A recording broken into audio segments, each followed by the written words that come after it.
सोचिए, एक तरफ जलते हुए रेगिस्तान है तो दूसरी तरफ बर्फीले इलाके। हमारी धरती पर मौसम के कितने अलग अलग रूप हैं, है ना? पर सवाल यह है कि हम इसे समझते कैसे हैं? वैज्ञानिक इतनी जटिल जानकारी को सुलझाते कैसे हैं? हरे भरे जंगलों से लेकर सूखे रेगिस्तानों तक आखिर इन्हें बांटा कैसे जाता है? और यही वो गुत्थी है जिसे आज हम सुलझाने वाले हैं। और ये सिर्फ वैज्ञानिकों के लिए नहीं है, ये समझने के लिए है कि हमारी दुनिया, हमारा ग्रह असल में काम कैसे करता है। तो आज की हमारी चर्चा में हम इन 5 हिस्सों पर बात करेंगे। इससे हमें ये समझने में मदद मिलेगी कि ये पूरा सिस्टम काम कैसे करता है और आज के दौर में भी इतना ज़रूरी क्यों है। तो चलिए शुरू करते हैं। 20वीं सदी की शुरुआत की बात है। उस वक्त क्लाइमेट साइंटिस्ट के सामने एक बहुत बड़ी चुनौती थी। दुनिया भर के मौसम के जो पैटर्न थे, उन्हें किसी एक सिस्टम में ढालने का कोई पक्का तरीका ही नहीं था। तो इसका हल एक बहुत ही सरल से आइडिया से निकला। किसी जगह के मौसम को वहां उगने वाले पेड़ पौधों से जोड़कर देखा जाए। और ये आइडिया वाकई में कमाल का था। सोचिए, किसी भी इलाके में जो पेड़ पौधे उगते हैं वो वहां के तापमान और बारिश का सबसे सीधा सबूत होते हैं। एक तरह से कह सकते हैं कि वनस्पति यानी वेजिटेशन उस जगह की जलवायु की जीती जागती कहानी सुनाती है। और इस बेहतरीन आइडिया के पीछे जो शख्स थे, उनका नाम था व्लादिमीर कोपन। उन्होंने सिर्फ 2 चीजों पर अपना ध्यान लगाया, महीने का औसत तापमान और महीने की औसत बारिश। बस इन 2 आसान से आंकड़ों का इस्तेमाल करके उन्होंने दुनिया की जलवायु को बांटने का एक बहुत ही शक्तिशाली तरीका खोज निकाला। हाँ, पर यह सिस्टम कोई रातों रात नहीं बन गया था। कोपेन ने करीब 3 दशकों तक, मतलब 30 साल तक इसमें लगातार सुधार किए।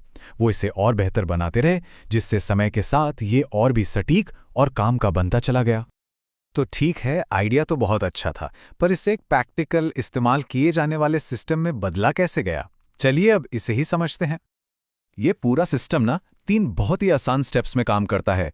सबसे पहले आप तापमान के हिसाब से एक मेन ग्रुप चुनते हैं, जिसे A, B, C, D या E जैसे बड़े अक्षर से दिखाया जाता है। इसके बाद आप बारिश के पैटर्न को जोड़ने के लिए एक छोटा अक्षर जैसे F, W, S या M जोड़ते हैं। और आखिर में तापमान की और बारीक जानकारी देने के लिए एक और छोटा अक्षर H या K जोड़ दिया जाता है। बस ये एक कोड की तरह है जो किसी भी जगह की जलवायु की पूरी कहानी एक झटके में बता देता है। तो चलिए अब इस सिस्टम के दिल में चलते हैं, यानी वो 5 बड़े क्लाइमेट ग्रुप्स जो हर कोड की नींव हैं, उसका पहला अक्षर बनते हैं। सबसे पहले आता है ए ग्रुप, यानी ट्रॉपिकल क्लाइमेट।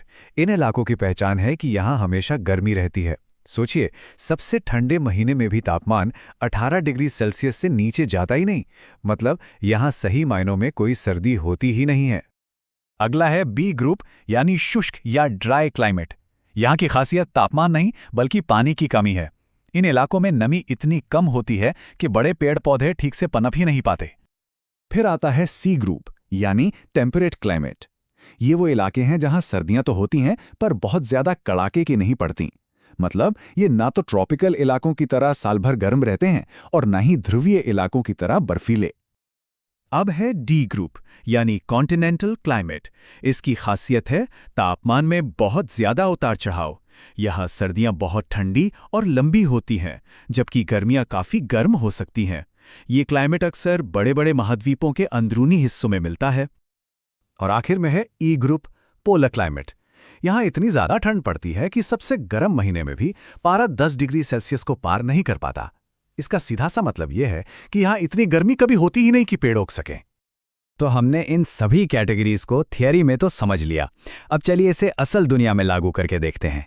और ये देखने के लिए कि ये सिस्टम एक ही देश के अंदर मौसम की अलग अलग तस्वीरें कैसे दिखाता है, भारत से बेहतर उदाहरण क्या होगा।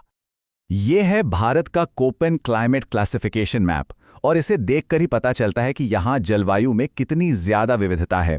सोचिए, एक ही देश में आपको रेगिस्तान भी मिलेंगे, घने जंगल भी और बर्फीले ध्रुवीय इलाके भी। और यह सिस्टम हमें इस सारी जटिलता को आसान तरीके से समझने में मदद करता है। चलिए 3 अलग अलग इलाकों पर गौर करते हैं। भारत के पश्चिमी तट पर आपको मिलेगा AMW, यानी मानसून वाला मौसम, जहां सूखा मौसम बहुत थोड़े वक्त के लिए आता है। वहीं पश्चिमी राजस्थान में है BWHW, जो एक गर्म रेगिस्तान है। और फिर ऊपर हिमालय में चले जाइए तो वहां है E, यानी पोलर क्लाइमेट।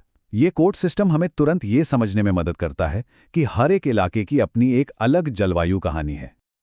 अब सोचिए, ये सिस्टम 100 साल से भी ज्यादा पुराना है, लेकिन आज भी इसका खूब इस्तेमाल होता है।